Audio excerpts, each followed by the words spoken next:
میں نے چائے میں شکر ڈال دی لیکن ہلانا بھول گئی اور جب پیا تو اس کا ذائقہ کڑوا تھا، لیکن چائے کی کڑواہٹ اس بات کی دلیل نہیں کہ اس میں شکر موجود نہیں ہے، کیونکہ جیسے ہی آپ چائے کو ہلائیں گے اس کی مٹھاس ظاہر ہوگی۔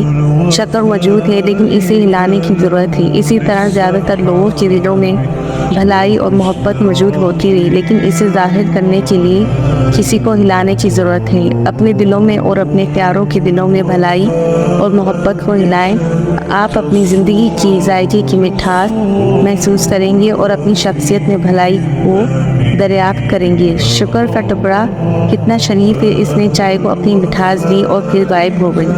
یہی حال نیکی کا ہوتا ہے، شکر کے ٹکڑے کی طرح بنے، چائے غائب بھی ہو جائے، ایک خوبصورت اثر چھوڑ جائے، خوبصورت نشانی باقی رہتی ہے، چاہے اس کا مالک غائب ہو جائے۔ جزاک اللہ۔